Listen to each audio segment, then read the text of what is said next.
ಮುಂದಿನ ಅಪ್ಡೇಟ್ಗಳಿಗಾಗಿ ನಮ್ಮ ಮೈ ಆಚಾರ್ಯ Kannada YouTube channel subscribe ಮಾಡಿ.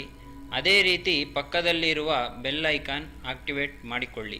ಶ್ರೀ ಗುರುಭ್ಯೋ ನಮಃ. ಗುರುಬ್ರಹ್ಮ ಗುರುರ್ವಿಷ್ಣು ಗುರುದೇವೋ ಮಹೇಶ್ವರ ಗುರು ಸಾಕ್ಷಾತ್ ಪರಬ್ರಹ್ಮ ತಸ್ಮೈ ಶ್ರೀ ಗುರವೇ ನಮಃ. ಸಮಸ್ತ ಜನತೆಗೆ ನಿಮ್ಮ ಆಚಾರ್ಯ ಶ್ರೀ ಗುರುಪ್ರಕಾಶ್ ಗುರುಜಿ ಮಾಡುವ ನಮಸ್ಕಾರಗಳು.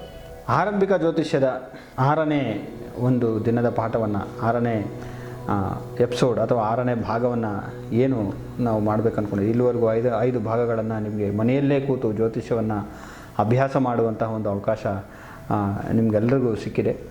ಈಗ ಹೋದ ವಾರ ಮತ್ತು ಅದಕ್ಕೆ ಹಿಂದಿನ ವಾರಗಳಲ್ಲಿ ಸ್ವಲ್ಪ ಒತ್ತಡದ ಕೆಲಸಗಳಿದ್ದರಿಂದ ತಮಗೆ ಮುಂದಿನ ಈ ಭಾಗದ ಕೆಲವೊಂದು ಜ್ಯೋತಿಷ್ಯದ ಅಧ್ಯಯನದ ವಿಡಿಯೋಗಳನ್ನು ತಮ್ಮ ಮುಂದೆ ಇಡಲಿಕ್ಕೆ ಸಾಧ್ಯವಾಗಿರಲಿಲ್ಲ. ಹಾಗಾಗಿ ಜ್ಯೋತಿಷ್ಯ ಆಸಕ್ತರು ಯಾರ್ಯಾರಿದ್ದೀರೋ ಅವರೆಲ್ಲರಲ್ಲಿ ಈ ಒಂದು ತಡವಾಗಿದ್ದಕ್ಕಾಗಿ ತಮ್ಮಲ್ಲಿ ಒಂದು ಕ್ಷಮಾಪಣೆಯನ್ನು ನಮ್ಮ ಮಯಾಚಾರ್ಯ ಬಳಗದ ಕಡೆಯಿಂದ ನಾನು ನಿಮಗೆ ಕೇಳ್ತಾ ಇದ್ದೇನೆ. ಇನ್ನು ಮುಂದೆ ಆ ರೀತಿ ಆಗದೇ ಇರೋ ಥರ ಒಂದು ಪ್ರಯತ್ನವನ್ನು ಮಾಡ್ತೇವೆ. ಈ 6ನೇ ಅಧ್ಯಾಯದಲ್ಲಿ, ನಾನು 5ನೇ ಅಧ್ಯಾಯದಲ್ಲಿ ಹೇಳಿದ್ದೆ, ನಕ್ಷತ್ರಗಳಿಗೆ ಸಂಬಂಧಪಟ್ಟಂತಹ ವಿಚಾರಗಳನ್ನು ನಾವು ಒಂದಷ್ಟು ವಿಚಾರಗಳನ್ನು ಹೇಳ್ತಾ ಬಂದಿದ್ದೆ. ಮತ್ತು ನಕ್ಷತ್ರಗಳಿಗೆ ಸಂಬಂಧಪಟ್ಟಂತಹ ನಕ್ಷತ್ರ ಋಷಿಗಳಿರ್ಬೋದು, ಆ ನಕ್ಷತ್ರಕ್ಕೆ ಸಂಬಂಧಪಟ್ಟಂತಹ ಕ್ಯಾರೆಕ್ಟರಿಸ್ಟಿಕ್ ಅಂದರೆ ಲಕ್ಷಣಗಳು, ನಕ್ಷತ್ರದಲ್ಲಿ ಹುಟ್ಟಿರ್ತಕ್ಕಂತಹ ಗುಣಲಕ್ಷಣಗಳು ಏನು ಅಂತ ಹೇಳ್ತೀವಿ. ಆ ಗುಣಲಕ್ಷಣಗಳೇನೇನಿರುತ್ತೆ, ಆ ನಕ್ಷತ್ರಕ್ಕೆ ಸಂಬಂಧಪಟ್ಟ ಋಷಿ ಯಾರು, ಆ ನಕ್ಷತ್ರಕ್ಕೆ ಸಂಬಂಧಪಟ್ಟಂತಹ ವೃಕ್ಷ ಯಾವುದು ಬರುತ್ತೆ ಅನ್ನುವಂತಹ ಒಂದಷ್ಟು ತಾರಾಬಲ ನಕ್ಷತ್ರಗಳು ಯಾವ್ಯಾವ್ದು ಬರುತ್ತೆ ಅನ್ನುವಂತಹ ಒಂದಷ್ಟು ವಿಚಾರಗಳನ್ನು ತಮಗೆ ತಿಳಿಸ್ಬೇಕು ಅಂತ. ಅದೇ ಈ ವಿಚಾರಗಳನ್ನು ಒಂದೊಂದು ನಕ್ಷತ್ರಕ್ಕೆ ಸಂಬಂಧಪಟ್ಟಂತೆ ಸಪ್ರೇಟಾಗಿ ನಾನು ತಿಳಿಸುವಂಥ ಒಂದು ಪ್ರಯತ್ನವನ್ನು ಮಾಡ್ತೇನೆ. ಹಲವಾರು ವಿಚಾರಗಳು, ನಕ್ಷತ್ರಗಳಿಗೆ ಸಂಬಂಧಪಟ್ಟಂಥ ಹಲವಾರು ವಿಚಾರಗಳು ನಮಗೆ ಸಿಗ್ತವೆ. ಒಂದಷ್ಟು ವಿಚಾರಗಳನ್ನು ಆಲ್ರೆಡಿ ನಾನು ನಿಮ್ಗೆ ಹೇಳಿದ್ದೇನೆ. ಅಂದರೆ ಊರ್ಧ್ವಮುಖ ನಕ್ಷತ್ರಗಳು, ಅಧೋಮುಖ ನಕ್ಷತ್ರಗಳು, ಅದೇ ರೀತಿಯಾಗಿ ಸ್ತ್ರೀ ಪುರುಷ ನಕ್ಷತ್ರಗಳು, ಅದೇ ರೀತಿಯಾಗಿ ರಾಜಸಿಕ ಸಾತ್ವಿಕ ತಾಮಸಿಕ ನಕ್ಷತ್ರಗಳು, ಈ ರೀತಿಯಾಗಿ ನಕ್ಷತ್ರಗಳ ಸಂಬಂಧಪಟ್ಟಂತಹ ಹಲವಾರು ವಿಚಾರಗಳನ್ನು ನಾನು ಇದಕ್ಕೆ ಮೊದಲು ಹೇಳಿರ್ತಕ್ಕಂತಹ ವಿಡಿಯೋಗಳಲ್ಲಿ ತಾವು ನೋಡಿದ್ದೀರಿ. ಈಗ ಈ ವಿಡಿಯೋ ಏನಿದೆ, ಈ ವಿಡಿಯೋ ಜನಸಾಮಾನ್ಯರಿಗೂ ಕೂಡ ಉಪಯೋಗ ಆಗುತ್ತೆ. ಅದೇ ರೀತಿಯಾಗಿ ಜ್ಯೋತಿಷ್ಯ ಕಲಿಯುವಂತಹ ವಿದ್ಯಾರ್ಥಿಗಳಿಗೂ ಕೂಡ ಈ ವಿಡಿಯೋ ಉಪಯೋಗ ಆಗುತ್ತೆ ಅಂತ ನಾನು ಭಾವಿಸ್ತಾ ಇದ್ದೇನೆ. ಹಾಗಾಗಿ ಜ್ಯೋತಿಷ್ಯ ಕಲಿಯುವಂಥವರು ನಾನು ಹೇಳಿರ್ತಕ್ಕಂಥ ಪಾಯಿಂಟ್ಸ್ ಏನಿದೆ, ಈ ಪಾಯಿಂಟ್ಸ್ನೆಲ್ಲ ಒಂದು ನೋಟ್ ಮಾಡಿ ಇಟ್ಕೊಳ್ಳಿ. ಮತ್ತು ಈ ತಮ್ಮ ನಕ್ಷತ್ರಗಳ ಬಗ್ಗೆ ತಿಳ್ಕೊಬೇಕು ಅಂತ ಏನಿದ್ದೀರಿ ಅವರು ಈ ತಮ್ಮ ನಕ್ಷತ್ರದ ವಿಚಾರಧಾರೆಗಳನ್ನು ಸಹ ತಿಳ್ಕೊಬೋದು. ಇನ್ನು ಮುಂದೆ ಈ ವಿಡಿಯೋಗಳಲ್ಲಿ ಏನಂದರೆ, ಪ್ರತಿಯೊಂದು ನಕ್ಷತ್ರಕ್ಕೆ ಸಂಬಂಧಪಟ್ಟಂತೆ ಒಂದೊಂದು ವಿಡಿಯೋ ಮಾಡೋಣ ಅಂತ ನೋಡ್ತಾ ಇದ್ದೀವಿ. ಸಮಯ ತುಂಬ ಕಡಿಮೆ ಬಂದರೆ 2-3 ನಕ್ಷತ್ರಗಳಿಗೆ ಸಂಬಂಧಪಟ್ಟಿದ್ದು ಮಾಡ್ತೇವೆ. ಇಲ್ಲಾಂದರೆ ಒಂದೇ ನಕ್ಷತ್ರದ್ದು ಒಂದು ವಿಡಿಯೋ, ಒಂದೊಂದು ನಕ್ಷತ್ರಕ್ಕೆ ಸಂಬಂಧಪಟ್ಟಿದ್ದು ಒಂದು ಸಪ್ರೇಟ್ ವಿಡಿಯೋವನ್ನು ಮಾಡಿ ತಮ್ಮ ಮುಂದೆ ಇಡುವಂತಹ ಒಂದು ಪ್ರಯತ್ನವನ್ನು ಮಾಡ್ತೀವಿ. ಇವತ್ತು ಅಶ್ವಿನಿ ನಕ್ಷತ್ರಕ್ಕೆ ಮೊದಲು ಅಶ್ವಿನಿ ನಕ್ಷತ್ರದಿಂದ ಆರಂಭ ಆಗುತ್ತೆ. ಈ ಅಶ್ವಿನಿ ನಕ್ಷತ್ರದಲ್ಲಿ ಹುಟ್ಟಿದಂತಹವರ ಗುಣಲಕ್ಷಣಗಳು ಏನೇನಿರುತ್ತೆ ಅನ್ನೋದನ್ನು ಇವತ್ತು ನಾವು ನೋಡೋಣ. ಮೊದಲಿಗೆ ಅಶ್ವಿನಿ ನಕ್ಷತ್ರದಲ್ಲಿ ಹುಟ್ಟಿರ್ತಕ್ಕಂಥವ್ರು ಒಳ್ಳೆಯ ಸುಂದರವಾಗಿರ್ತಕ್ಕಂತಹವರಾಗಿರ್ತಾರೆ. ಅದೇ ರೀತಿಯಾಗಿ ಅಲಂಕಾರ ಪ್ರಿಯರು ಕೂಡ ಆಗಿರ್ತಾರೆ. ನಾವು ಅಲಂಕಾರ ಭೂಷಣರು ಅಂತ ಕೂಡ ಇವ್ರನ್ನ ಕರಿಬೋದು. ಅಂದರೆ ಅತಿ ಹೆಚ್ಚಾಗಿ ಅಲಂಕಾರ ಮಾಡಿಕೊಳ್ಳುವಂತಹ ಅಲಂಕಾರ ಭೂಷಣರು ಅಂದರೆ ಅಲಂಕಾರವನ್ನು ಮಾಡಿಕೊಳ್ಳುವಂಥವರು ಅಂತ ಕೂಡ ನಾವು ತಿಳ್ಕೊಬೋದು. ಅದೇ ರೀತಿಯಾಗಿ ಎಲ್ಲರಿಂದಲೂ ಕೂಡ ಮೆಚ್ಚಿಸಿಕೊಳ್ಳುವಂತಹ ಒಂದು ಮನೋಭಾವ, ಒಂದು ಸ್ವಭಾವ ಕೂಡ ಇವರಲ್ಲಿ ಹೆಚ್ಚಾಗಿರುತ್ತೆ. ಅದೇ ರೀತಿಯಾಗಿ ಎಲ್ಲ ರೀತಿಯ ಸಂಪತ್ತನ್ನು ಕೂಡ ಗಳಿಸುವಂತಹ, ಎಲ್ಲ ರೀತಿಯ ಸಂಪತ್ತನ್ನು ಪಡೆಯುವಂತಹ ಒಂದು ಯೋಗಗಳು ಕೂಡ ಅಶ್ವಿನಿ ನಕ್ಷತ್ರದಲ್ಲಿ ಹುಟ್ಟಿದಂಥವರಿಗೆ ಇರುತ್ತೆ. ಅದೇ ರೀತಿಯಾಗಿ ಇವರು ವಿಶೇಷವಾಗಿ ಹಣವಂತರು ಕೂಡ ಆಗ್ತಾರೆ ಅನ್ನೋದು ಕೂಡ ಶಾಸ್ತ್ರ ಹೇಳುತ್ತೆ. ಬುದ್ಧಿವಂತರಾಗಿ ಕೂಡ ಇವರು ಇರ್ತಾರೆ. ಆ ಬುದ್ಧಿತನದಿಂದಲೇ, ಆ ಬುದ್ಧಿವಂತರಾಗಿರೋದ್ರಿಂದಲೇ ಒಂದು ವಿಶೇಷವಾಗಿರ್ತಕ್ಕಂಥ ಹಣ ಸಂಪಾದನೆಯನ್ನು ಮಾಡ್ತಾರೆ. ಜೀವನದಲ್ಲಿ ಸುಖ ಶಾಂತಿಯಾಗಿರ್ತಾರೆ. ಎಲ್ಲ ಸಂಪತ್ತುಗಳನ್ನು ಸಹ ಪಡಿತಾರೆ ಅನ್ನೋದನ್ನು ನಾವು ತಿಳ್ಕೊಬೋದು. ಮತ್ತು ಇನ್ನೊಂದು ವಿಶೇಷವಾಗಿರ್ತಕ್ಕಂತಹ ಗುಣ ಏನಂದರೆ, ಈ ಅಶ್ವಿನಿ ನಕ್ಷತ್ರದಲ್ಲಿ ಹುಟ್ಟಿರ್ತಕ್ಕಂಥವ್ರಿಗೆ ಅತ್ಯಂತ ಸಹನೆ ಜಾಸ್ತಿ ಇರುತ್ತೆ ಅನ್ನೋದನ್ನು ಕೂಡ ಶಾಸ್ತ್ರದಲ್ಲಿ ಹೇಳುತ್ತೆ. ಸಹನೆ ಅಂದರೆ ಇವರು ಸಾಮಾನ್ಯವಾಗಿ ಹೆಚ್ಚಾಗಿ ಕೋಪ ಮಾಡ್ಕೊಳ್ದೇ ಇರೋದು ಅಂತ. ಹಾಗಾಗಿ ತುಂಬ ಸಮಾಧಾನ ಚಿತ್ತರಾಗಿ ಕೂಡ ಇರ್ತಾರೆ ಅಂತ. ಈ ಗುಣಲಕ್ಷಣಗಳು ಏನೇನಿದ್ದಾವೆ, ಈ ಗುಣಲಕ್ಷಣಗಳು ಕೇವಲ ಅವರು ಹುಟ್ಟಿದಂತಹ ನಕ್ಷತ್ರದ ಒಂದು ವಿಚಾರವಾಗಿದೆ. ಆದರೆ ಇಲ್ಲಿ ಸ್ವಲ್ಪ ಒಂದು ಸಣ್ಣ ಪುಟ್ಟ ಬದಲಾವಣೆಗಳು ಕೂಡ ಆಗ್ಬೋದು ಅಥವಾ ಬರ್ಬೋದು, ಇರ್ಬೋದು. ಹೇಗೆ ಅಂದರೆ, ಈಗ ಅವರು ಹುಟ್ಟಿರ್ತಕ್ಕಂಥ ನಕ್ಷತ್ರದಲ್ಲಿ ಬೇರೆ ಗ್ರಹಗಳು ಸ್ಥಿತರಾದಾಗ, ಅಂದರೆ ಈ ಒಂದು ನಕ್ಷತ್ರ, ಈಗ ಅಶ್ವಿನಿ ನಕ್ಷತ್ರ ಅಂದರೆ ಮೇಷರಾಶಿ ಅಂತ, ಮೇಷರಾಶಿಯಲ್ಲಿ ಚಂದ್ರನಿದ್ದು ಅಶ್ವಿನಿ ನಕ್ಷತ್ರದಲ್ಲಿದ್ದಾಗ ಅವರು ಮೇಷರಾಶಿ ಅಶ್ವಿನಿ ನಕ್ಷತ್ರ ಅಂತ ಹೇಳ್ತೀವಿ. ಅದೇ ರೀತಿಯಾಗಿ ಆ ರಾಶಿಗೂ ಸಂಬಂಧಪಟ್ಟಂಥ ಕೆಲವು ಲಕ್ಷಣಗಳಿರ್ತವೆ. ಅದೇ ರೀತಿಯಾಗಿ ಆ ರಾಶಿಯಲ್ಲಿ ಅಥವಾ ನಕ್ಷತ್ರದಲ್ಲಿ ಸ್ಥಿತ ಗ್ರಹಗಳೇನಿದ್ದಾವೆ, ಯಾವುದಾದ್ರೂ ಒಂದು ಗ್ರಹ ಸ್ಥಿತವಾದಾಗ ಆಗ ಒಂದಷ್ಟು ಸಣ್ಣ ಪುಟ್ಟ ಬದಲಾವಣೆಗಳು ಕೂಡ ಆಗುವಂತಹ ಸಾಧ್ಯತೆಗಳು ಇರ್ತವೆ. ಹಾಗಾಗಿ ಈ ಒಂದು ನಕ್ಷತ್ರದಲ್ಲಿ ಹುಟ್ಟಿರ್ತಕ್ಕಂಥವ್ರಿಗೆ ಇದು ಶಾಸ್ತ್ರದಲ್ಲಿ ಹೇಳಿರ್ತಕ್ಕಂಥ ಅವರ ಗುಣಲಕ್ಷಣಗಳು. ಅದೇ ರೀತಿಯಾಗಿ ಈ ಅಶ್ವಿನಿ ನಕ್ಷತ್ರದಲ್ಲಿ ಹುಟ್ಟಿರ್ತಕ್ಕಂಥವ್ರಿಗೆ ಯಾವ ದೇವತೆಗಳು ಬರ್ತಾರೆ ಅಂತ ನಾವು ನೋಡೋದಾದರೆ, ಒಂದೊಂದು ನಕ್ಷತ್ರಕ್ಕೂ ಒಂದೊಂದು ದೇವತೆಗಳಿರ್ತಾರೆ. ಅಶ್ವಿನಿ ನಕ್ಷತ್ರಕ್ಕೆ ಅಶ್ವಿನಿ ದೇವತೆಗಳು ಅಂತ, ನಕ್ಷತ್ರದ ಪ್ರಾಣಿ ಯಾವುದು ಬರುತ್ತೆ ಅಂತ ಕೂಡ ನಾವು ನೋಡ್ಬೋದು. ಪ್ರಾಣಿಯನ್ನು ಹಲವು ಕಡೆ ಜ್ಯೋತಿಷ್ಯದಲ್ಲಿ ನಾವು ನೋಡ್ತೇವೆ. ಇದಕ್ಕೂ ಮೊದಲು ನಾನು ವಿಡಿಯೋದಲ್ಲಿ ಹಿಂದೆ 5ನೇ ಭಾಗದಲ್ಲಿ ನಾನು ಹೇಳಿದ್ದೆ ನಕ್ಷತ್ರ ಪಕ್ಷಿಗಳು ಅಂತ. ನಕ್ಷತ್ರ ಪ್ರಾಣಿಗಳು ಕೂಡ ಇರ್ತವೆ. ನಕ್ಷತ್ರ ಪ್ರಾಣಿಗಳು ಯಾವುದು ಅಂದರೆ, ಈ ಅಶ್ವಿನಿ ನಕ್ಷತ್ರಕ್ಕೆ ಕುದುರೆ ಬರುತ್ತೆ. ಅದೇ ರೀತಿ ಈ ನಕ್ಷತ್ರಕ್ಕೆ ಸಂಬಂಧಪಟ್ಟ ಕೆಲವು ವೃಕ್ಷಗಳಿರ್ತವೆ. ಯಾವುದು ಆ ವೃಕ್ಷ ಅಂದರೆ, ಅಶ್ವಿನಿ ನಕ್ಷತ್ರಕ್ಕೆ ಮುಷ್ಟಿ ಅಂತ ಕರೀತಾರೆ, ಅಥವಾ ಅಂಕೋಲೆ ಮರ ಅಂತ ಕೂಡ ಇನ್ನೊಂದು, ಅಂದರೆ 2 ವೃಕ್ಷಗಳನ್ನು ಸಹ ನಾವು ನೋಡ್ಬೋದು. ಒಂದು, ಕೆಲವು ಗ್ರಂಥಗಳಲ್ಲಿ ಮುಷ್ಟಿ ಮರವನ್ನು ಕೊಟ್ಟಿದ್ದರೆ, ಕೆಲವೊಂದು ಗ್ರಂಥಗಳಲ್ಲಿ ಅಂಕೋಲೆ ಮರವನ್ನು ಸಹ ಕೊಟ್ಟಿರ್ತಕ್ಕಂಥದ್ದು. ಹಾಗಾಗಿ 2 ವೃಕ್ಷಗಳನ್ನು ಸಹ ಬಳಸ್ಬೋದು. ಈ 2 ವೃಕ್ಷಗಳನ್ನು ಬಳಸೋದ್ರಿಂದ ಒಂದು ವಿಶೇಷವಾಗಿರ್ತಕ್ಕಂತಹ ಫಲ ಪ್ರಾಪ್ತಿಯಾಗುತ್ತೆ. ಅದೇ ರೀತಿಯಾಗಿ ಇಲ್ಲ ನಮಗೆ ಯಾವ ರೀತಿ ಬಳಸಬೇಕು, ಹೇಗೆ ಏನು ಅಂದರೆ, ಏನಾದರೂ ಪೀಠಗಳನ್ನು ಮಾಡಿಸ್ಕೊಳ್ಳುವಂಥದ್ದು ಅಥವಾ ವಿಶೇಷವಾಗಿ ತಾವು ಕೂರುವಂಥ ಆಸನಗಳನ್ನು ಮಾಡಿಸ್ಕೊಳ್ತಕ್ಕಂಥದ್ದು, ಈ ರೀತಿಯಾಗಿ ಮಾಡ್ಬೋದು. ಅಥವಾ ಇನ್ನೊಂದು ವಿಶೇಷವಾಗಿರ್ತಕ್ಕಂತಹ ವಿಚಾರ ಏನಂದರೆ, ನಿಮಗೆ ಆ ವೃಕ್ಷದಿಂದ ವಿಶೇಷವಾದ ಫಲ ಪ್ರಾಪ್ತಿಯಾಗಬೇಕು ಅಂತೇನಾದರೂ ನಿಮಗಿದ್ದರೆ, ಆ ವೃಕ್ಷಗಳನ್ನು ಬೆಳೆಸುವಂತಹ ಒಂದು ಕೆಲಸವನ್ನು ಮಾಡಿದ್ರೆ ಪ್ರಕೃತಿಯನ್ನು ಉಳಿಸಿದಂತಹ ಒಂದು ಪುಣ್ಯವೂ ಪ್ರಾಪ್ತಿ ಆಗುತ್ತೆ. ನಿಮಗೆ ಆ ವೃಕ್ಷವನ್ನು ಪೂಜೆ ಮಾಡೋದ್ರಿಂದ ನಕ್ಷತ್ರಗಳಿಗೆ ಸಂಬಂಧಪಟ್ಟಂಥ ನಿಮ್ಮ ಜನ್ಮ ನಕ್ಷತ್ರ ಏನಿದೆ, ಅಂದರೆ ಈ ನಕ್ಷತ್ರ ವೃಕ್ಷಗಳನ್ನು ಹೇಳ್ಕೊತ ಹೋಗ್ತೀನಿ, ಒಂದೊಂದು ನಕ್ಷತ್ರಕ್ಕೂ ಯಾವ್ಯಾವ ವೃಕ್ಷ ಬರುತ್ತೆ ಅಂತ. ಆ ಜನ್ಮ ನಕ್ಷತ್ರದ ವೃಕ್ಷಗಳನ್ನು ಬೆಳೆಸುವುದರಿಂದ, ಪ್ರತಿ ದಿವಸ ಒಂದಷ್ಟು ನೀರನ್ನು ಹಾಕಿ ಬೆಳೆಸೋದ್ರಿಂದ ಅದರಿಂದ ಬರ್ತಕ್ಕಂತಹ ಒಂದು ಪಾಸಿಟಿವ್ ಎನರ್ಜಿ ಏನಿದೆ, ಅಥವಾ ಅದರಿಂದ ಬರ್ತಕ್ಕಂಥ ನಮಗೆ ಗಾಳಿ ಏನಿದೆ, ಅದು ನಮಗೆ ವಿಶೇಷವಾಗಿ ನಮಗೆ ಒಂದು ಶಕ್ತಿಯನ್ನು, ಒಂದು ಆಧ್ಯಾತ್ಮಿಕ ಒಂದು ಶಕ್ತಿಯನ್ನು ಕೊಡುತ್ತೆ ಅನ್ನೋದನ್ನು ನಾವು ಪಾಸಿಟಿವ್ ಎನರ್ಜಿ ಅಂತ ನಾವೇನು ಕರಿತೀವಿ. ಹಾಗಾಗಿ ಅಗೋಚರವಾಗಿರ್ತಕ್ಕಂಥ ಒಂದು ಪಾಸಿಟಿವ್ ಎನರ್ಜಿಯನ್ನು ನಾವು ಅದರಿಂದ ಪಡಿಬೋದು. ಹಾಗಾಗಿ ನೀವು ಅಶ್ವಿನಿ ನಕ್ಷತ್ರದವರು ಅಂಕೋಲೆ ಅಥವಾ ಮುಷ್ಟಿ ಮರಗಳನ್ನು ಬೆಳೆಸೋದ್ರಿಂದ ವಿಶೇಷವಾಗಿರ್ತಕ್ಕಂತಹ ಫಲವನ್ನು ತಾವು ಪಡಿಬೋದು. ಅದೇ ರೀತಿಯಾಗಿ ಒಂದೊಂದು ನಕ್ಷತ್ರಕ್ಕೂ ಕೆಲವು ದೇವಸ್ಥಾನಗಳನ್ನು ಈ ಪೂರ್ವ ಋಷಿಮುನಿಗಳು ಹೇಳಿದ್ದಾರೆ. ಆದರೆ ಕೆಲವು ಭಾಗಗಳಲ್ಲಿ ಮಾತ್ರ ನಮಗೆ ಈ ನಕ್ಷತ್ರ ದೇವಸ್ಥಾನಗಳು ಸಿಗ್ತವೆ. ನನ್ನ ಒಂದಷ್ಟು ಅಧ್ಯಯನದಲ್ಲಿ ನಮಗೆ ತಮಿಳುನಾಡಿನಲ್ಲಿ ನಕ್ಷತ್ರ ದೇವತೆಗಳು ಸಿಕ್ತು. ಆದರೆ ಕರ್ನಾಟಕದಲ್ಲಿ ಅದಕ್ಕೆ ಸಂಬಂಧಪಟ್ಟಂತಹ ದೇವಸ್ಥಾನಗಳು ಎಲ್ಲಿದ್ದಾವೆ ಅನ್ನೋದನ್ನು ಇನ್ನೂ ಸಿಗಲಿಲ್ಲ. ಇಲ್ಲಿ ಇವತ್ತಿನ ಈ ಒಂದು ವಿಚಾರದಲ್ಲಿ ಅಶ್ವಿನಿ ನಕ್ಷತ್ರದ ದೇವಸ್ಥಾನ ಯಾವುದು ಅಂತ ತಿಳ್ಕೋಬೇಕು ಅಂದರೆ, ತಮಿಳುನಾಡಿನ ತಿರುವಾಯೂರೂರ ಹತ್ರ ಇರ್ತಕ್ಕಂಥ ಶ್ರೀ ಪುರವಿ ಮೌಡೇಶ್ವರರ್ ಅನ್ನುವಂತಹ ಒಂದು ದೇವಸ್ಥಾನ ಬರುತ್ತೆ. ಅದು ಅಶ್ವಿನಿ ನಕ್ಷತ್ರಕ್ಕೆ ವಿಶೇಷವಾಗಿರ್ತಕ್ಕಂತಹ ಒಂದು ದೇವಸ್ಥಾನ, ಅಂದರೆ ಅಶ್ವಿನಿ ನಕ್ಷತ್ರದ ದೇವಸ್ಥಾನ ಅಂತ.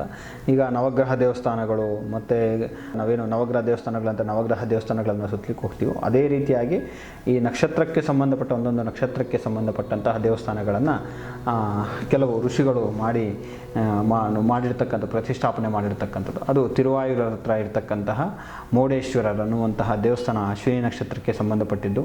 ಅದೇ ರೀತಿಯಾಗಿ ಈ ಅಶ್ವಿನಿ ನಕ್ಷತ್ರಕ್ಕೆ ಸಂಬಂಧಪಟ್ಟಂತಹ ಅರುಳು ಯಾವುದು ಬರ್ಬೋದು ಅಂತ ತಾವೇನಾದರೂ ತಿಳ್ಕೋಬೇಕು ಅಂದರೆ, ಒಂದು ಅಶ್ವಿನಿ ನಕ್ಷತ್ರಕ್ಕೆ ಸಂಬಂಧಪಟ್ಟಿದ್ದು ಯಾವುದು ಬರುತ್ತೆ ಅಂದರೆ ಕೇತುಗೆ ಸಂಬಂಧಪಟ್ಟಂತಹ, ಅಂದರೆ ಇದು ಕೇತು ನಕ್ಷತ್ರವಾಗಿರೋದ್ರಿಂದ ಕೇತುಗೆ ಸಂಬಂಧಪಟ್ಟಂತಹ ಹರಳು ಬರುತ್ತೆ. ಆದರೆ ಅದೃಷ್ಟದ ಹರಳು ಯಾವುದು ಅಂತ ತಾವೇನಾದರೂ ತಿಳ್ಕೋಬೇಕು ಅಂದರೆ, ಅದೃಷ್ಟದ ಹರಳು ಪುಷ್ಪರಾಗ ಅಂತ, ಕನಕ ಪುಷ್ಪರಾಗ ಅಂತ ಏನು ಕರಿತೀರಿ, ಆ ಹರಳನ್ನು ಈ ಅಶ್ವಿನಿ ನಕ್ಷತ್ರದಲ್ಲಿ ಹುಟ್ಟಿರ್ತಕ್ಕಂಥವರು ಧಾರಣೆ ಮಾಡಿರೋದ್ರಿಂದ ಒಂದು ವಿಶೇಷವಾಗಿರ್ತಕ್ಕಂಥ ಫಲಪ್ರಾಪ್ತಿ ಆಗುತ್ತೆ ಅಂತೇಳಿ ಶಾಸ್ತ್ರ ಹೇಳುತ್ತೆ. ಅದೇ ರೀತಿಯಾಗಿ ಇನ್ನೊಂದಷ್ಟು ವಿಚಾರಗಳನ್ನು ಸಹ ನಾವು ತಿಳ್ಕೊಬೋದು.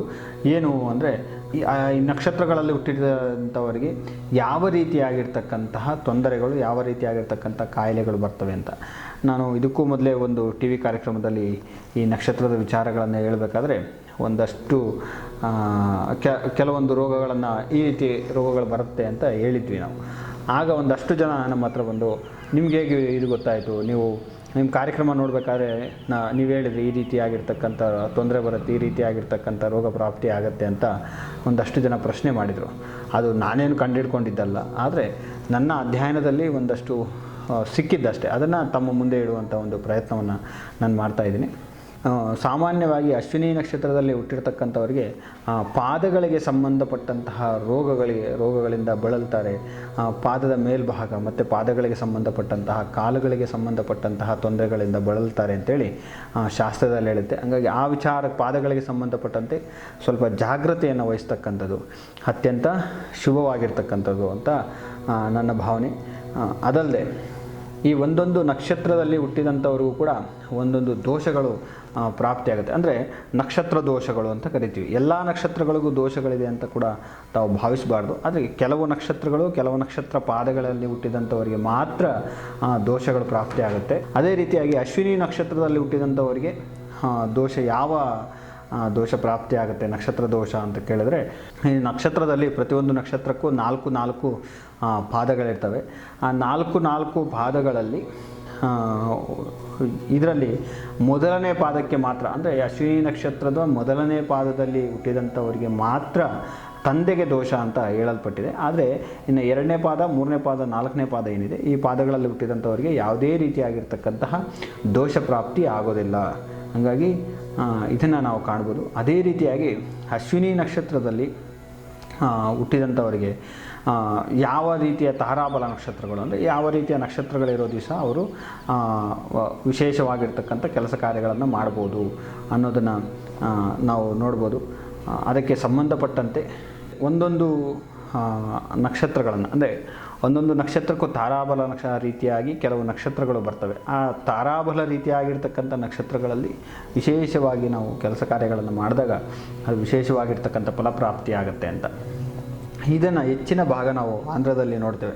ಅಂದರೆ ಅವರು ಯಾವುದೇ ಒಂದು ಕೆಲಸ ಕಾರ್ಯಗಳನ್ನು ಮಾಡಬೇಕಾದರೂ ಸಹ ತಾರಾಬಲ ರೀತಿಯಾಗೇ ಅವರು ಮಾಡ್ತಾರೆ. ಅಂದರೆ ಮೊದಲಿಗೆ ತಾರಾಬಲಕ್ಕೆ ಅತ್ಯಂತ ಪ್ರಾಮುಖ್ಯತೆಯನ್ನು ಕೊಟ್ಟು ಅವರು ಮಾಡ್ತಕ್ಕಂಥದ್ದು. ಅಶ್ವಿನಿ ನಕ್ಷತ್ರದಲ್ಲಿ ಹುಟ್ಟಿರ್ತಕ್ಕಂಥವರು ಭರಣಿ ಮತ್ತು ಪುಬ್ಬ, ಪೂರ್ವಾಷಾಢ ನಕ್ಷತ್ರ, ರೋಹಿಣಿ, ಹಸ್ತ, ಶ್ರವಣ ನಕ್ಷತ್ರಗಳು, ಆರಿದ್ರ, ಸ್ವಾತಿ, ಶತಭಿಷ, ಪುಷ್ಯ, ಅನುರಾಧ, ಉತ್ತರಾಭದ್ರ, ಈ ನಕ್ಷತ್ರಗಳು ತಾರಾಬಲ ರೀತಿ ಅತ್ಯಂತ ಶುಭ ಫಲವನ್ನು ಕೊಡ್ತಕ್ಕಂಥದ್ದು. ಹಾಗಾಗಿ ಈ ನಕ್ಷತ್ರಗಳು ಇರುವ ದಿವಸ ತಾವೇನಾದರೂ ವಿಶೇಷವಾಗಿರ್ತಕ್ಕಂಥ ಕೆಲಸ ಕಾರ್ಯಗಳನ್ನು ಮಾಡೋದ್ರಿಂದ ಒಂದು ವಿಶೇಷವಾಗಿರ್ತಕ್ಕಂಥ ಪುಣ್ಯಫಲ ಪ್ರಾಪ್ತಿ ಆಗುತ್ತೆ ಅಂತ ಶಾಸ್ತ್ರ ಹೇಳುತ್ತೆ. ಅದೇ ರೀತಿಯಾಗಿ ಈ ನಕ್ಷತ್ರದಲ್ಲಿ ಹುಟ್ಟಿರ್ತಕ್ಕಂಥವ್ರು ಯಾವ ನಕ್ಷತ್ರದವ್ರನ್ನ ವಿವಾಹ ಆಗ್ಬೋದು ಅಂತ ಒಂದು ಪ್ರಶ್ನೆ ಇರುತ್ತೆ. ಅದಕ್ಕೆ ಅಂದರೆ ನಾವು ಯಾವ ನಕ್ಷತ್ರದವ್ರು ಮದುವೆ ಆದರೆ ಚೆನ್ನಾಗಿರ್ತೀವಿ ಅಂತ, ಈ ಸಾಮಾನ್ಯವಾಗಿ ವಿವಾಹ ಹೊಂದಾಣಿಕೆ ಅಥವಾ ಜಾತಕ ಹೊಂದಾಣಿಕೆ ಅಥವಾ ಮ್ಯಾಚಿಂಗ್ ಆಫ್ ಹಾರೋಸ್ಕೋಪ್ ಅಂತ, ಅಥವಾ ಸಾಲಾವಳಿ ನೋಡುವಂಥದ್ದು ಅಂತ ಇದೆಲ್ಲ ನಾವು ನೋಡ್ತೇವೆ ಸಾಮಾನ್ಯವಾಗಿ. ಅದರಲ್ಲಿ ವಿಶೇಷವಾಗಿ ಈ ನಕ್ಷತ್ರದಲ್ಲಿ ಹುಟ್ಟಿದಂಥವ್ರಿಗೆ ವಿವಾಹ ಹೊಂದಾಣಿಕೆ ಆಗುತ್ತೆ ಅಂತ ಕೂಡ ನಾವು ಶಾಸ್ತ್ರದಲ್ಲಿ ಹೇಳ್ತಾ ಇರ್ತಾರೆ. ಆದರೆ ಇದರ ವಿಚಾರವಾಗಿ ನಾನು ಇನ್ನೊಂದು ವಿಶೇಷವಾಗಿ ಬೇರೆ ಇನ್ನೊಂದು ವಿಡಿಯೋವನ್ನು ಹೇಳ್ತೇನೆ. ಅಂದರೆ ವಿವಾಹ ಹೊಂದಾಣಿಕೆ ಮಾಡಬೇಕಾದ್ರೆ ಹಲವಾರು ವಿಚಾರಗಳನ್ನು ನೋಡಬೇಕಾಗತ್ತೆ. ಬರೀ ನಕ್ಷತ್ರ ಒಂದೇ ಅಲ್ಲ, ಆದರೆ ಇದು ಕೂಡ ಒಂದು ಭಾಗ ಅಷ್ಟೇ. ಆದರೆ ಅಲ್ಲಿ ರಾಶಿಗಳನ್ನು ನೋಡಬೇಕಾಗತ್ತೆ, ಷಷ್ಠಾಷ್ಟಕ, ದ್ವಿತೀಯ ವ್ಯಯ ಅಂಥೇಳಿ ಹಲವಾರು ಒಂದು ವಿಚಾರಗಳನ್ನು ಅಲ್ಲಿ ನೋಡುವಂತಹ ಒಂದು ಪದ್ಧತಿ ಇದೆ. ಅದೇ ರೀತಿಯಾಗಿ ಜಾತಕಗಳನ್ನು ಹೊಂದಾಣಿಕೆ ಮಾಡ್ತಕ್ಕಂಥದ್ದು. ಯಾಕಂದರೆ 100 ವರ್ಷಗಳ ಬಾಳು ಅಂತ ಏನು ನಮ್ಮ ಪೂರ್ವಜರು ಕರೆದ್ರು, ಅಥವಾ ಒಂದು 2-2 ಒಂದಾಗುವಂತಹ ಒಂದು ಜೀವನ ಏನಿದೆ, ಅಲ್ಲಿ ಯಾವುದೇ ರೀತಿಯಾಗಿರ್ತಕ್ಕಂಥ ತೊಂದರೆಗಳು ಬರಬಾರ್ದು, ಸುಖಮಯವಾಗಿ ಜೀವನವನ್ನು ಮಾಡಬೇಕು. ಅದಕ್ಕೆ ಅಲ್ಲಿ ಇರ್ತಕ್ಕಂಥ ತೊಂದರೆಗಳೇನು, ಅದನ್ನು ಹೇಗೆ ಹೊಂದಾಣಿಕೆ ಮಾಡಬೇಕು, ಹೇಗೆ ಏನು ಅನ್ನೋದನ್ನು ನಾನು ಮುಂದಿನ ದಿನಗಳಲ್ಲಿ ತಮಗೆ ತಿಳಿಸ್ತೇನೆ. ಆದರೆ ಅದರಲ್ಲಿ ಕೂಡ ಬರ್ತಕ್ಕಂಥ ಒಂದು ಭಾಗವಾಗಿರ್ತಕ್ಕಂಥ ಒಂದೊಂದು ನಕ್ಷತ್ರಕ್ಕೆ ವಿವಾಹವಾಗಲಿಕ್ಕೆ ಶುಭ ನಕ್ಷತ್ರಗಳು ಯಾವ್ಯಾವು ಅನ್ನೋದನ್ನು ಒಂದಷ್ಟಿರ್ತವೆ. ಆ ನಕ್ಷತ್ರಗಳನ್ನು ಮಾತ್ರ ಹೇಳ್ತೀನಿ. ಇದೇ ಫೈನಲ್ ಅಲ್ಲ. ಯಾಕಂದರೆ ತಾವು ಇದನ್ನು ನೋಡಿಬಿಟ್ಟು ಇದನ್ನೇ ಫೈನಲ್ ಮಾಡಿಕೊಂಡು ಮಾಡಬಾರ್ದು. ಇನ್ನೊಂದಷ್ಟು ವಿಚಾರಗಳು ಕೂಡ ಇದರಲ್ಲಿ ಇರ್ತವೆ, ಅದನ್ನು ಕೂಡ ಗಮನಿಸಬೇಕಾಗತ್ತೆ. ಅಶ್ವಿನಿ ನಕ್ಷತ್ರಕ್ಕೆ, ಅಶ್ವಿನಿ ನಕ್ಷತ್ರದವ್ರು ಯಾರನ್ನ ವಿವಾಹ ಆಗಬಹುದು ಅಂದರೆ ಭರಣಿ ನಕ್ಷತ್ರ, ಪುಷ್ಯ ನಕ್ಷತ್ರ, ಪುಬ್ಬ ನಕ್ಷತ್ರ, ಪೂರ್ವಾಷಾಢ ನಕ್ಷತ್ರ, ರೋಹಿಣಿ ನಕ್ಷತ್ರ, ಶ್ರವಣ ನಕ್ಷತ್ರ, ಸ್ವಾತಿ ನಕ್ಷತ್ರ, ಅನುರಾಧ ನಕ್ಷತ್ರ, ಉತ್ತರಾಭಾದ್ರ ನಕ್ಷತ್ರ. ಈ ನಕ್ಷತ್ರದವ್ರನ್ನ ವಿವಾಹ ಆಗ್ಬೋದು. ವಿವಾಹ ಆಗೋದ್ರಿಂದ ಅವರ ವಿವಾಹ ಹೊಂದಾಣಿಕೆ ಆಗತ್ತೆ ಈ ನಕ್ಷತ್ರಗಳವ್ರಿಗೆ ಅಂತ ನೋಡ್ಬೋದು. ಇನ್ನೊಂದು ಇದನ್ನು ನೀವು ಎಲ್ಲಿ ಬಳಸ್ಬೋದು ಅಂದರೆ, ಅಥವಾ ಹುಡುಗ ಹುಡುಗಿಯನ್ನು ನೋಡಬೇಕಾದ್ರೆ ಮೊದಲಿಗೆ ಇದನ್ನು ನೋಡಿಬಿಟ್ಟು ಈ ನಕ್ಷತ್ರಗಳವರು ಇದ್ದರೆ ನೀವು ಅವ್ರ ಮನೆಗೆ ಹೋಗ್ತಕ್ಕಂಥ. ಯಾಕಂದರೆ ವಿವಾಹ ಆಗಬೇಕಾದ್ರೆ ಒಂದಷ್ಟು ಹೋಗ್ತಾರೆ, ಮೊದಲೆಲ್ಲ ನೋಡ್ತಾರೆ, ಎಲ್ರಿಗೂ ಒಪ್ಪಿಗೆ ಆಗುತ್ತೆ. ಆಮೇಲೆ ಜಾತಕಗಳು ಹೊಂದಾಣಿಕೆ ಆಗ್ತಾ ಇಲ್ಲ ಅಂಥೇಳಿ ಅವರು ದೂರ ಆಗುವಂತಹದ್ದು, ಅದನ್ನು ಒಂದಿಷ್ಟೇ ಎಲ್ಲ ಆಗಿರುತ್ತೆ ಮತ್ತು ವಿವಾಹ ಜಾತಕ ಹೊಂದಾಣಿಕೆ ಆಗ್ತಾ ಇಲ್ಲ ಅಂಥೇಳಿ ಸಂಬಂಧವನ್ನು ದೂರ ಮಾಡುವಂತಹ ಒಂದು ಪ್ರಸಂಗ ಬರುತ್ತೆ. ಇಬ್ಬರಿಗೂ ತುಂಬ ಇಷ್ಟ ಆಗಿರುತ್ತೆ. ಅಂತಹ ಪ್ರಸಂಗ ಬರುತ್ತೆ, ಯಾರ ಮನಸ್ಸಿಗೂ ನೋವಾಗದೆ ಇದನ್ನು ಬಳಸಿ ಕೂಡ ನೀವು ಮುಂದುವರಿಬೋದು. ಆದರೆ ಮುಂದೆ ಮತ್ತೆ ಜಾತಕಗಳನ್ನು ಹೊಂದಾಣಿಕೆ ಮಾಡಿಸ್ಕೊಳ್ಳೋದು ಉತ್ತಮ. ಇದು ಬೇಸಿಕ್ಕಾಗಿ ಇದನ್ನು ನೋಡಿಕೊಂಡ್ರಾಗ ನಿಮಗೊಂದು 25-30% ಕರೆಕ್ಟಾಗೆ ಬರುತ್ತೆ. ಈಗ ನಾನು ಏನೇನು ನಕ್ಷತ್ರಗಳನ್ನು ಹೇಳಿದೆ ಆ ನಕ್ಷತ್ರಗಳನ್ನು ನೋಡಿದಾಗ. ಇನ್ನು ಅಶ್ವಿನಿ ನಕ್ಷತ್ರಕ್ಕೆ ಸಂಬಂಧಪಟ್ಟಂಥ ಇನ್ನೊಂದಷ್ಟು ವಿಚಾರಗಳನ್ನು ನೋಡೋದಾದರೆ, ಅಶ್ವಿನಿ ನಕ್ಷತ್ರದ ಪ್ರಥಮ ಅಕ್ಷರಗಳು ಚೋ, ಚೇ, ಚೋ, ಲ ಅನ್ನುವಂತಹ 4 ಅಕ್ಷರಗಳಿಂದ ಈ ನಕ್ಷತ್ರದ ಅಕ್ಷರಗಳು ಬರುತ್ತೆ. ಇದರಿಂದ ಸಾಮಾನ್ಯವಾಗಿ ಹೆಸರಿಡುವಂತಹ ಅಶ್ವಿನಿ ನಕ್ಷತ್ರದಲ್ಲಿರುತ್ತೆ ಈ ಅಕ್ಷರಗಳಿಂದ ಹೆಸರಿಡುವಂತಹ ಒಂದು ಪದ್ಧತಿ ಇದೆ. ಆದರೆ ಇದರಿಂದಲೇ ಇಡಬೇಕು ಅಂತೇನು ಶಾಸ್ತ್ರ ಇಲ್ಲ ವಾಸ್ತವವಾಗಿ. ಅದರಿಂದ ಇಟ್ಟಾಗ ಒಳ್ಳೆಯದು ಅಂತ, ಆದರೆ ಅಂಥ ಇದೇನಿಲ್ಲ ಇಡಲೇಬೇಕು ಇದರಿಂದನೇ ಇಟ್ಟರೆ ಒಳ್ಳೆಯದು ಅಂತಲೂ ಏನೂ ಇಲ್ಲ. ಅದೇ ತಮ್ಮ ಇಷ್ಟ ದೇವತೆ ಅಥವಾ ತಮಗಿಷ್ಟವಾಗಿರ್ತಕ್ಕಂತಹ ಪ್ರೀತಿಯ ಒಂದು ಹೆಸರುಗಳನ್ನು ತಾವು ಇಟ್ಕೋಬೋದು.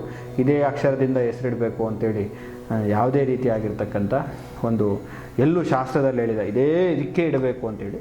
ಆದರೆ ನಕ್ಷತ್ರ ನಾಮ ಅಂತೇಳಿ ನಾಮಕರಣ ಮಾಡುವಾಗ ಒಂದು ಪದ್ಧತಿ ಇದೆ.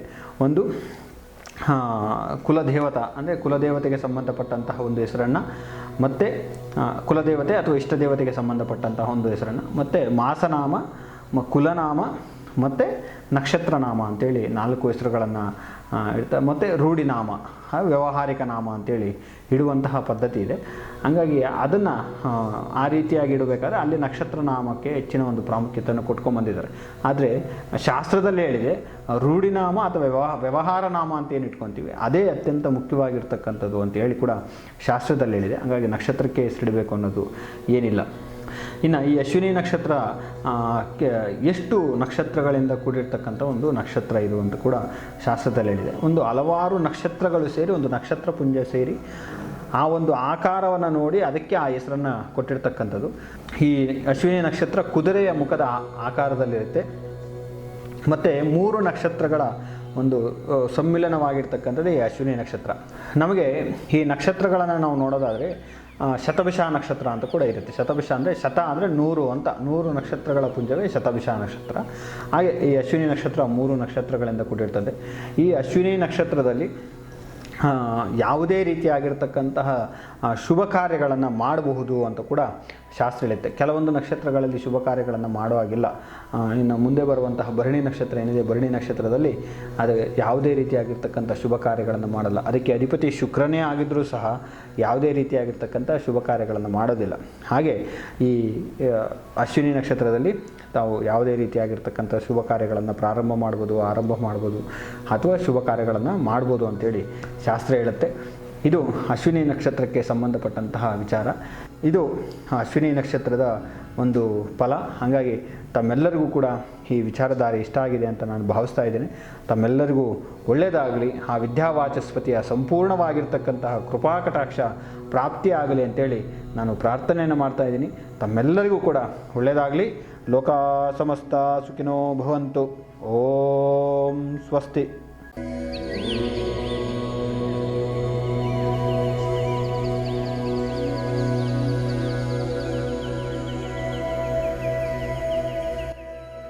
ವಿಡಿಯೋ ಇಷ್ಟವಾದಲ್ಲಿ ಲೈಕ್ ಮಾಡಿ, ನಿಮ್ಮ ಬಂಧುಗಳಿಗೆ ಮತ್ತು ಸ್ನೇಹಿತರಿಗೆ ಶೇರ್ ಮಾಡಿ. ಸಲಹೆ ಸಂದೇಹಗಳಿಗಾಗಿ ಕಾಮೆಂಟ್ ಮಾಡಿ. ಹೆಚ್ಚಿನ ಅಪ್ಡೇಟ್ಸ್ಗಾಗಿ ನಮ್ಮ ಆಚಾರ್ಯ ಕನ್ನಡ ಯೂಟ್ಯೂಬ್ ಚಾನಲ್ ಅನ್ನು ಸಬ್ಸ್ಕ್ರೈಬ್ ಮಾಡಿ. Thanks for watching this video.